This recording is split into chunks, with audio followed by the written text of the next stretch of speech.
Yo, salut les zéros, j'espère que vous allez bien. Aujourd'hui, je voudrais vous parler, je voudrais vous profiter du fait qu'on a fait un petit peu de simu avec du tissu pour aborder un concept qu'on utilise beaucoup en motion design et en 3D en général, qui n'est pas spécialement dédié à la gestion des simulations, mais qui peut permettre de créer des choses sympas. Les vertex maps, c'est un outil virtuel qui permet d'affecter des valeurs à des points sur les objets. Et ensuite, ces valeurs, on en fait ce que l'on veut. On affecte des valeurs qui vont de 0 à 1. Et ces valeurs, je le répète, on en fait ce que l'on veut. Alors, ça peut paraître un petit peu déroutant, dit comme ça. Mais c'est comme... tiens, je vais créer une nouvelle scène. Si je crée un plan, que je le passe en mode éditable et que j'affiche ces lignes et ces points, si vous allez dans le mode point et que vous utilisez l'outil de ces sélections, vous pouvez sélectionner, attendez, je suis pas sur le bon objet, voilà, vous pouvez sélectionner des points. Vous pouvez sélectionner des points, mais c'est un outil qui vous permet de faire ça, et le même outil de sélection vous permet de sélectionner des faces, des arêtes. Donc ce même outil permet plein de choses, et cet outil ne détermine pas ce que vous allez faire avec la sélection que vous avez créée ou choisie. Quand je sélectionne des points là-bas au fond, ok, les points sont sélectionnés, mais pour l'instant, rien ne dit ce que je vais en faire. Les vertex maps, c'est un petit peu le même truc, on va dire. Ici, on a un exemple d'un plan avec un vertex map. Vous voyez les couleurs, rouge et orange. Enfin, rouge et jaune clair. C'est bien simple, c'est les couleurs qui sont calculées entre chaque point, parce que chaque point a sa propre valeur virtuelle. Hein. C'est juste une valeur qui va de 0 à 1. Dans les endroits où c'est rouge foncé, c'est 0. Dans les endroits où c'est jaune orangé très clair, c'est 1. Et dans les couleurs intermédiaires, bah, c'est entre les deux. Ça peut être 0,2, 0,3 ou autre. Et une fois qu'on a affecté des valeurs à ces points, on va pouvoir utiliser ces valeurs dans, par exemple, des effets. Pour le coup, sur cet exemple, et je me vire de l'écran, sur cet exemple, j'utilise un vertex map animé que vous allez voir bouger les couleurs à l'écran. Ça devrait, voilà, ça bouge. Et donc ce vertex map animé, il est utilisé, les valeurs donc de chaque point qui varient dans le temps, il est utilisé pour définir la, comment dire, la souplesse ou la rigidité, la souplesse, on va dire, de l'objet. Et vous voyez que sur cette zone claire, il y a une boule qui s'enfonce. Si on continue, vous allez voir, voilà, ici, il y a une boule qui s'enfonce un peu parce que c'est un peu plus clair. La souplesse, elle n'est pas à 0. Si je continue, voilà, on voit lui là, les boules là-bas au fond là qui tombent. Et maintenant ça bouge super vite, donc ça tombe dans des creux puis ça rebondit. Voilà, je vais remettre la simulation au début. Voilà, comme ça vous voyez bien ce qui se passe. Dans les zones claires, c'est mou. Et dans les zones plus sombres, rouge, c'est dur. Et le logiciel s'occupe de calculer les intermédiaires, les mouvements, etc. Alors, pour bien comprendre comment ça fonctionne, parce que ça peut paraître rébarbatif, mais en fait c'est très simple. Le problème c'est que on n'utilise jamais les vertex maps d'une façon brutale, c'est-à-dire un vertex map voilà, qui fait juste un truc détaillé très précis. C'est une combinaison de choses en règle générale. En règle générale, je dis bien, c'est une combinaison. Donc on va prendre une nouvelle scène, on va créer un plan, et puis tiens 400-400, je vais le subdiviser, on va dire par 40-40, et je vais afficher les lignes. Ok, bon.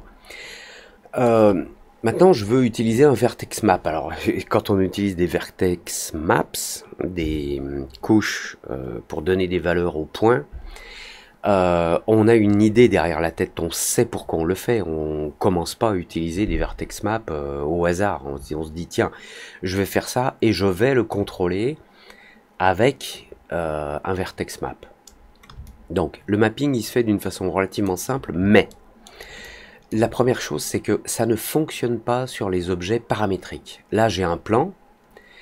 Si j'utilise l'outil Tool Paint Tool qui sert notamment à créer des vertex maps, si j'essaye de peindre, ça rame en plus, là, le curseur ne suit pas. Il le fait pas. Il le fait pas parce que c'est un objet paramétrique. On peut modifier directement sa taille, son nombre de subdivisions.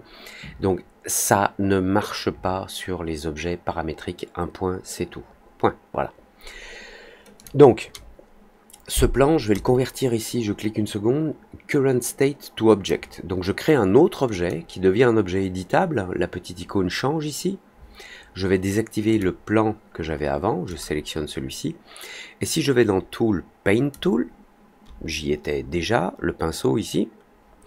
Et si je commence à tracer, vous voyez, j'affecte là où le pinceau passe, vous voyez, ce point, il est passé d'une valeur, c'est une valeur virtuelle qui pour l'instant ne sert à rien. Il est passé d'une valeur de 0, comme ceux qui sont en rouge, à une valeur de 1. Alors on voit très bien en plus que le logiciel fait un lissage entre les points, donc lui il est à 0, et là il fait un dégradé qui va vers ce point de 0, mais en même temps il croise un dégradé qui va de ce point qui est à 0 à ce point qui est à 1. Donc on voit apparaître ces petites lignes là, ces traits orange, rouge qui se croisent, parce que pour l'instant les valeurs ne sont pas lissées. Dès que je peins à un endroit, si je clique sur ce point, hop, ce point, il est devenu sa valeur sur ce vertex map, parce qu'on peut en utiliser plusieurs, mais sur celui-là, puisqu'il m'a créé un tag, la valeur de ce point, maintenant, c'est 1. Et si je vais dans mon outil, si je clique sur le petit pinceau là, je peux régler, alors on a le niveau d'opacité ici, par exemple, si je le mets à 50, voilà, 50%, donc je vous le répète, on a des valeurs qui vont de 0 à 1, mais exprimées en pourcentage, c'est de 0% à 100. Si je clique sur celui-ci, vous voyez qu'il est beaucoup moins intense que l'autre, parce que ce point-là, il a une valeur de 0,5. Voilà, ou 50%. Je me rappelle plus, non. Si, voilà, donc là, si je clique, il affecte la valeur. Point. Il l'affecte, et il se débrouille pour faire un lissage avec les points qui se trouvent autour. Là on a un mode qui est un mode absolu, donc je fixe la valeur absolue de 50% pour un point. Par exemple ici, clic, hop, ce point il est devenu 50. Mais on peut utiliser un autre mode, par exemple le mode add, où je vais ajouter 20%. Donc si je clique sur ces points qui sont à 0, si je passe une fois, en fait vous voyez, à chaque fois que je passe il ajoute. À chaque fois que je repasse sur un point, il ajoute les 20%. Le problème, c'est qu'il a l'impression que je passe plusieurs fois. Si mon curseur, voilà, si je diminue la taille, alors, on peut régler l'intensité ici. Avec le bouton du milieu, haut, bas, on règle l'intensité. Mais sur la taille du pinceau ici, si je mets une taille plus petite, si je passe sur un point, voilà. Il a à peine le temps de lui filer 20, plus 20, plus 20, plus 20, plus 20. Voilà. Donc c'est un outil comme un autre. Hein, Alors généralement on utilise le mode absolu, on règle ce qui nous convient. Et puis quand on le fait à la main, on peint des zones. Et puis une fois que les zones sont peintes, on utilise un petit raccourci qui est d'appuyer sur la touche majuscule que vous voyez là en bas à gauche de l'écran, là, Shift, quand j'appuie sur le clavier, et on peint sur les bords, comme ça fait un lissage. C'est comme dans les outils Photoshop ou les trucs dans ce genre, voilà. On fait un lissage, comme ça c'est un petit peu plus soft. Bon, ok. Maintenant j'ai affecté des valeurs à certaines zones de ce plan, certains vertex dans ce vertex map, certains points, puisque vertex, vertices, points, c'est la même chose. Certains points ont une valeur dans ce vertex map, qui est ici pour les jaunes à 1, pour les rouges à 0, et pour les points intermédiaires, c'est entre les deux. Et qu'est-ce que je peux en faire? Alors, justement, puisqu'on faisait des simulations avec les tissus, on va utiliser un exemple, parce qu'on peut utiliser ces vertex maps pour faire tout un tas de choses, énormément de choses. Donc on va prendre un exemple, et je vais transformer, enfin je vais ajouter à ce plan, clic droit, Simulation Tags, je vais lui ajouter un cloth. Donc, ok, maintenant il va se comporter comme un tissu, on l'a vu dans les vidéos précédentes. Si je fais play, il tombe parce qu'il est soumis à la gravité et qu'il n'y a rien qui le retient. Mais là où ça devient génial, c'est que dans les paramètres de ce tag Cloth Expression, vous avez cet onglet Mix Animation qui va vous permettre de créer ce qu'on appelle soit des pins, soit des... j'ai oublié le nom, soit des pins, soit des... voilà. Des contraintes, on va dire, voilà, des contraintes. Alors, j'ai réouvert la simu d'une vidéo précédente, vous vous rappelez, on avait créé un cube et on avait contraint certains points de ce tissu à être liés à ce cube. Et quand le cube bouge, il tire sur ces points. Donc ces points sont liés avec des épingles, on les voit en jaune. Et ici, dans notre scène, on va faire la même chose. On va utiliser des épingles, donc on verra l'influence dans un instant, et on va utiliser un map, et notamment un vertex map. Et notre vertex map, on l'a créé, il est là.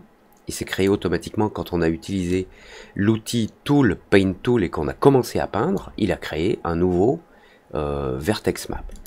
Donc dans Cloth Mix Animation, si j'active le With Pins, je veux des accroches. Et si je glisse ce vertex map ici, si je fais play, vous allez voir, alors ça va pas être super visible au début, mais vous allez le voir. Regardez, hop, la partie souple du tissu, c'est celle qui correspond à mes valeurs que j'ai peintes en jaune, là, en fait, à des valeurs qui sont supérieures à 0. Tout ce qui a une valeur de 0, ça ne bouge pas, ce sont des pins. C'est-à-dire que tous ces points sont fixés. Il faut imaginer que la simulation du tissu se fait en étant finalement multiplié par la valeur de chacun des vertex, chacun des points. On a... excusez-moi, j'ai fait un clic du milieu. La simulation se fait en multipliant par la valeur du point dans son vertex map. Et si le point c'est 0, la simulation qui dit bouge, multiplié par 0, ben bouge pas. Et si c'est multiplié par 1, ben c'est bouge. Voilà. Et alors ensuite on peut aller dans les paramètres cloth ici dans la surface. Et on peut augmenter le stretchiness. C'est l'extensibilité. Si j'augmente l'extensibilité, attendez, je vais quitter cet outil Paint, là, je vais venir sur l'outil de sélection, Cloth, voilà, le stretchiness, si je l'augmente à 415, donc ça va être de toute façon le résultat de la simulation multiplié par mon map, par la valeur qui se trouve sur les maps, et voilà, vous voyez, ça s'enfonce plus. Donc si j'augmente encore plus le stretchiness, à 700, puis on va monter à 1200. Je reviens au début. Vous voyez, ça s'allonge beaucoup plus. Alors, ça c'est une première utilisation. On peint à la main. Et ce qui est génial, c'est qu'on peut en avoir plusieurs. Donc on peut créer plusieurs maps. Il suffit d'aller dans Tag, Other Tags, Vertex Map. Là, je viens d'en créer un deuxième. Alors, on a le premier, si je viens dessus, on le voit. Alors, je vais revenir au début de la simu. Donc je vais l'appeler Vertex Map 1. Le deuxième, je vais l'appeler Vertex Map 2. Et puis je vais utiliser l'outil Tool, Paint Tool. Et puis je vais peindre uniquement les bords là, pour leur donner des valeurs de 1 que je vais utiliser dans la flexibilité du tissu pour ma simulation.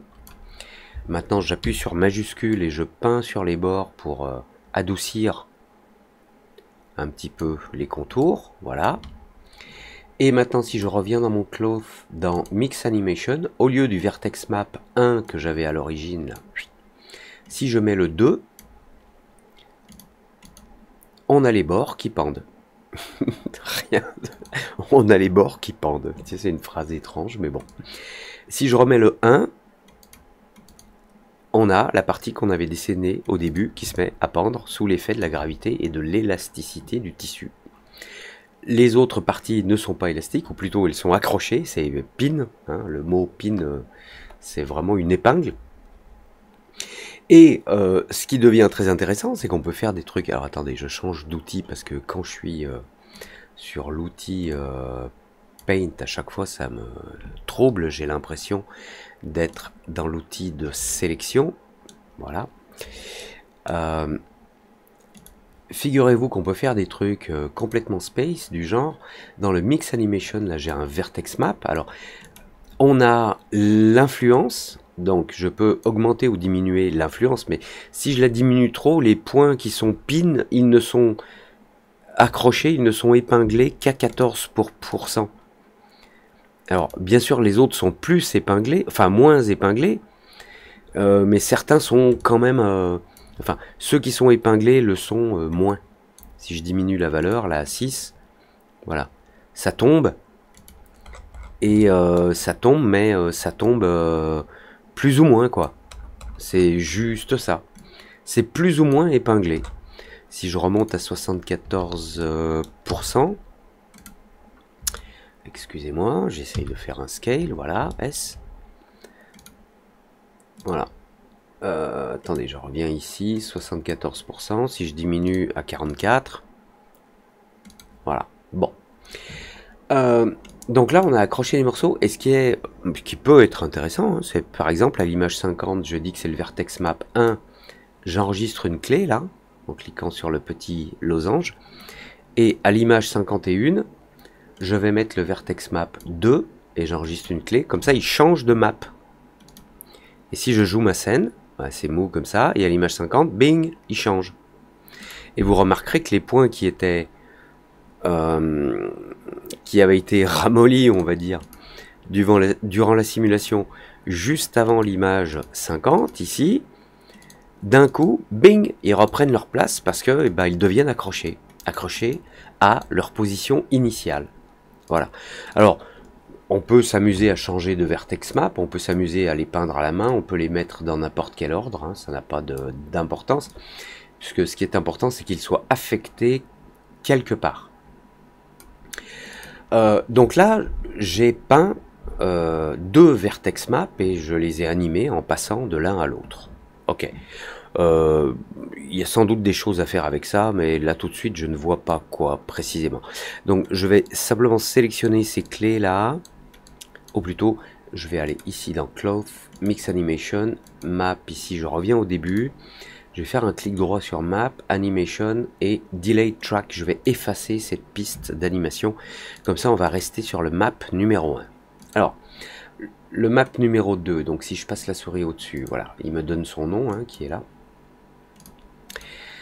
qui s'affiche aussi quand on met la souris au-dessus, Vertex Map Tag, Vertex Map 2, c'est le nom que je lui ai donné. Le 2, je vais le supprimer. Le 1, il est là, mais bon, j'ai envie qu'on passe à autre chose, qu'on fasse des trucs un peu plus, un petit peu plus space. Alors, ce qu'on va faire, c'est qu'on va créer un nouveau vertex map. Voilà, je vais l'appeler, lui, on va l'appeler vertex map 3. Allez, hop. Soyons fous. Dans mon système Cloth, dans Mix Animation, je vais utiliser le 3. Le 3, si je vais dessus, on voit que tout est rouge, tout est à 0. Donc, tout est épinglé. Grâce à cette fonction with pins. Donc, tout est épinglé. Alors, c'est une fonction un petit peu inverse. Hein. C'est-à-dire que si la valeur est 0, ça bouge pas. Si la valeur est 1, ça simule. Ça ne veut pas dire que si c'est 1, c'est accroché. C'est l'inverse. Bon. Ce qu'on va faire ici, c'est qu'on va utiliser dans ce vertex map numéro 3 un système qui s'appelle Fields. Et donc, je vais activer le Use Fields. Et là, je passe avec un nouvel onglet, hein, quand on était dans Basic. Et alors, quand on n'utilise pas de Fields, on n'a pas d'onglet. il nous indique simplement Basic Properties. Si je clique sur Use Fields, on a l'onglet Basic qui apparaît et on a l'onglet Fields. Et pour l'instant, j'ai juste un field qui s'appelle Freeze, c'est-à-dire c'est gelé, ça ne bouge pas. Ce field, j'en ai peut-être pas spécialement besoin, je peux le désactiver. Je vais rajouter un champ en cliquant là. On va commencer par un truc simple, on va prendre un linear field. Voilà. Alors, je pense ici que c'est assez représentatif. Vous vous rappelez que ce qui est rouge, la valeur c'est 0, donc ça va être un multiplicateur de la flexibilité. Vu que c'est 0, ça va pas être flexible, donc ça va rester accroché. Et là où c'est jaune, la flexibilité elle est de 1. Et puis au milieu, il y a un dégradé. Ce qui fait que maintenant, si je retourne pour vérifier dans mon cloth, dans Mix Animation, j'ai bien mon Vertex Map 3, le nouveau que j'ai créé qui est là. S'il n'y est pas, je le glisse ici. Et vous allez voir ce qui se passe quand je fais play.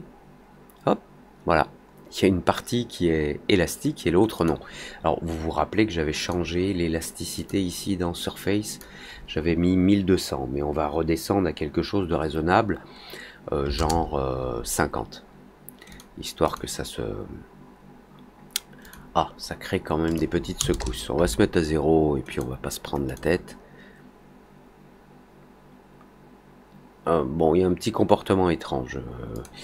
J'avoue que là tout de suite je sais pas trop l'expliquer. J'espère que c'est pas la présence de l'autre field. C'est peut-être le fait que dans mon plane ici, dans mon vertex map, j'ai décoché le freeze. Je devrais le laisser et rajouter le linear field à mon avis. Non, tiens. Écoutez, sincèrement, je sais pas pourquoi il fait ça. Donc, le linear field, il est représenté là. Donc, je vais juste le déplacer un peu pour voir ce que ça fait. Ah, je comprends. Quand le tissu... Ok. Quand le tissu se courbe, on va avancer comme ça, voilà. Ici, on a un linear field, donc on a un truc qui dit que là, c'est à 0, et puis ça va de 0 jusqu'à 1 là, au bout de la flèche, vous voyez ce truc en forme de flèche, et au-delà, c'est 1, et au-delà de la gauche, c'est 0. Quand le tissu se plie, il y a une partie du tissu qui vient vers des valeurs, là, qui se trouvent dans ce champ, qui vient vers des valeurs qui l'obligent à revenir s'accrocher là où il était. Vous voyez ? Hop, c'est le bout en fait, c'est le bout du tissu qui arrive dans la zone qui lui dit non, mais t'es pas un mon vieux. On voit la couleur qui change vaguement ici. Peut-être que si je change la taille de mon linear field, on le verra mieux. Voilà, vous allez voir ici, vous voyez là en bas, ça commence à devenir plus rouge. Donc si c'est plus rouge, ça repart à sa place en fait. Et ça fait un effet étrange. Écoutez, on peut... Enfin, rien n'empêche d'utiliser ça. Hein. Après, moi, j'aime bien utiliser ça, par exemple, pour faire une contrainte très précise, pour dire, hey, ces points-là, je veux qu'ils soient fixes. Et puis, le problème, c'est ça. Alors, si on a un truc en dessous, si je mets un plan... si je mets un plan là en dessous, que je vais agrandir un petit peu, et si ce plan, je lui rajoute un simulation tag collider. Le tissu qui est au-dessus n'aura pas le temps de venir dans la zone. Voilà. Ah si, il y a des petits bouts qui viennent dans la zone qui leur dit wow, hey, tu t'es pas censé être là, il faut que tu sois accroché. Donc ça repart d'un coup. Bon. Je sais pas si c'était le meilleur exemple à utiliser, mais en voilà un. Donc ça c'est un field, donc c'est un champ qui va permettre, si on va dans le paramètre qu'il sert à contrôler, à créer des valeurs de vertex map qui varient dans le temps. Donc si je mets ce field là, puisqu'il a des coordonnées lui aussi, en X là, donc là je vais le mettre à 300 au début de la simulation et j'enregistre sa position en X. Et si je vais à l'image 100 et que je le déplace comme ça et que j'enregistre sa position, donc qui est a priori environ de 0, j'enregistre, ce champ il est animé. Et maintenant on a un vertex map qui est animé.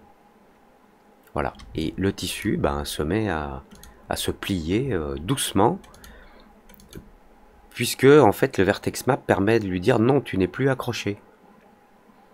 Ou tu es plus ou moins accroché. Donc ensuite on peut régler la taille.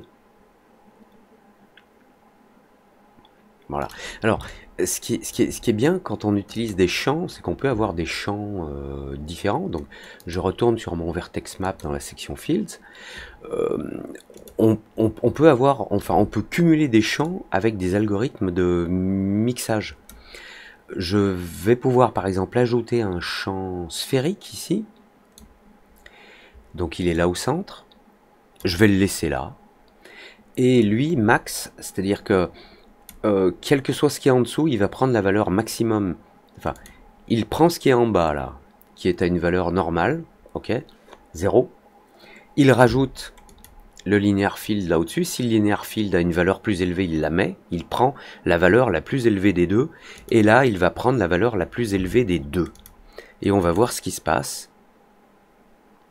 Voilà. Il fait un mix entre tout.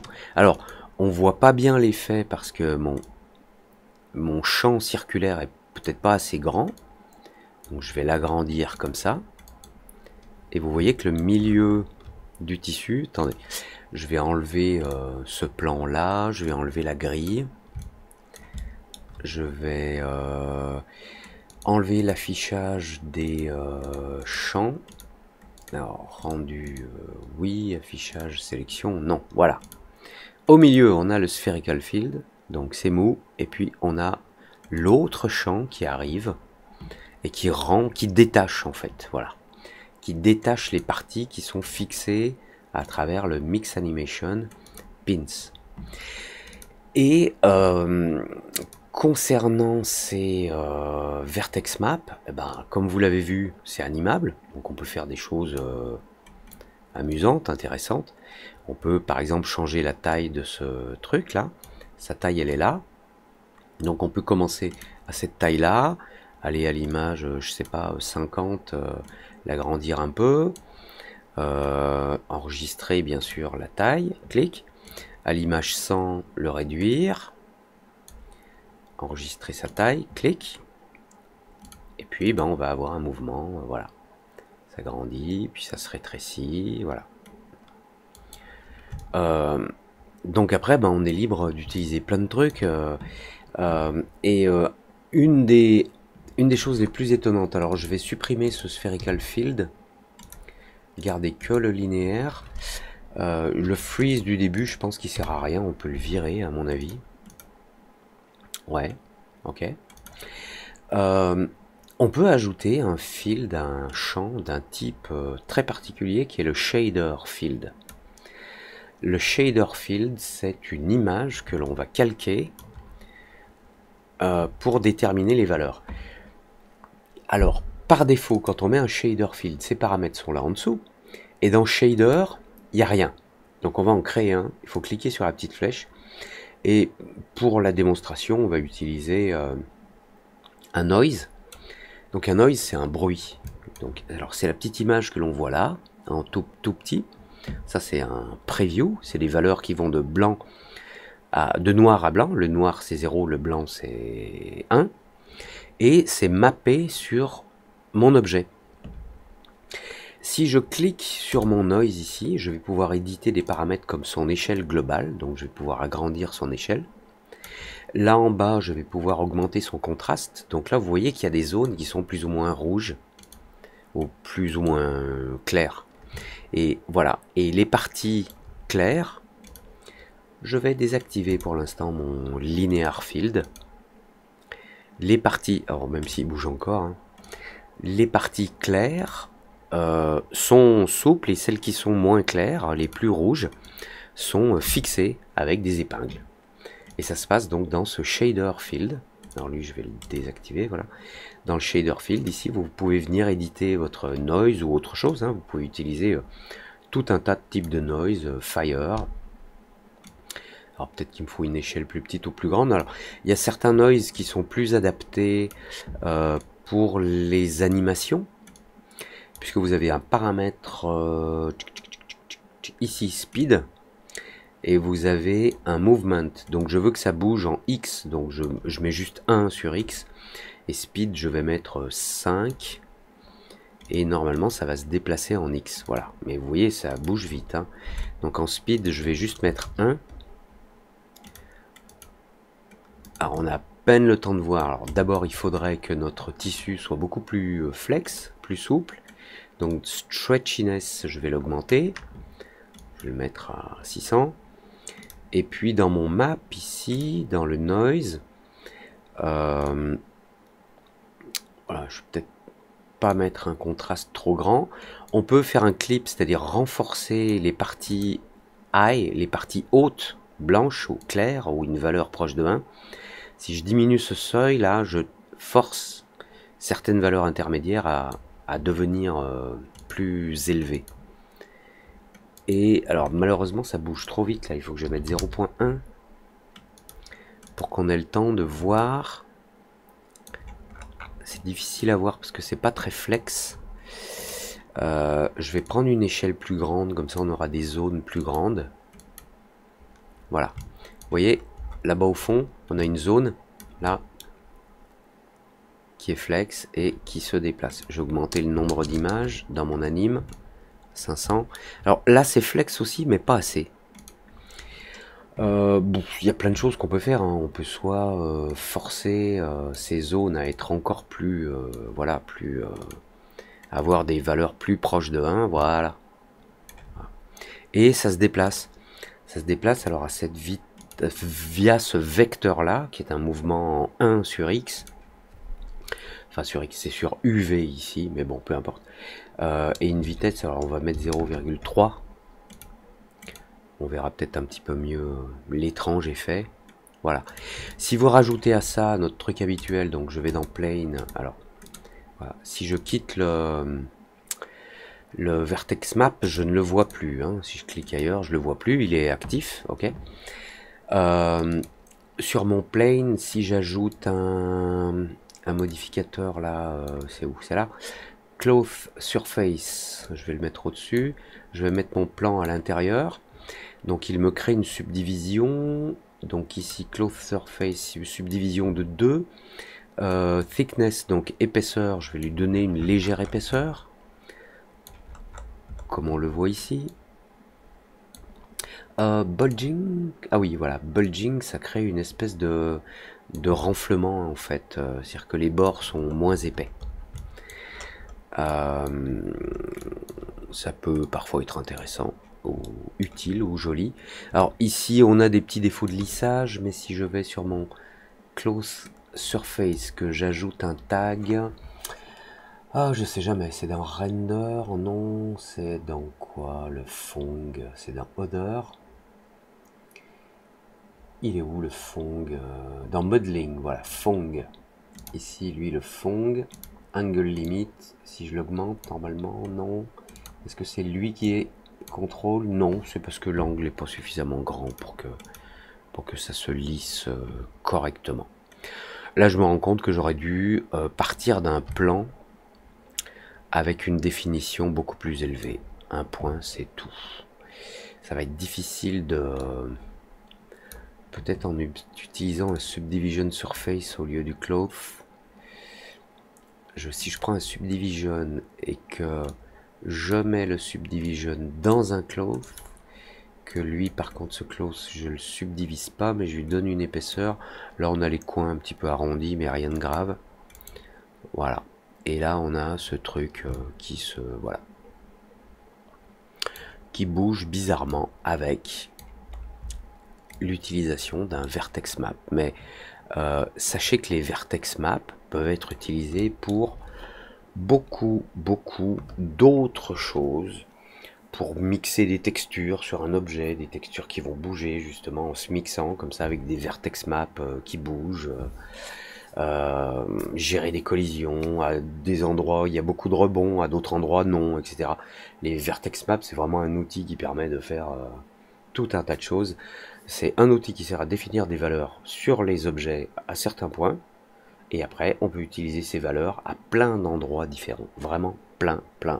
Voilà, c'était une introduction, je l'espère, ludique au Vertex Map, parce qu'on verra les Vertex Map un petit peu plus en détail, parce qu'il y a d'autres modules là. On a vu le linear field, le spherical field, le champ avec un shader dans lequel j'ai mis un noise, mais on peut faire plein d'autres choses vraiment très sympas. C'est pour ça que ça peut être un petit peu rebutant, parce que si on part dès le début, ah voilà j'ai fait ça, regardez ça ressemble à ça, oh il y a plein d'objets, de tags et tout, comment ça marche. Non, il vaut mieux repartir du basique et puis avancer tranquillement. Allez, comme d'habitude, abonnez-vous, likez pas, laissez un commentaire si vous voulez, une question, un merci, c'est cool. Je vous salue bien bas et je vous dis à très vite pour la prochaine vidéo. Ciao.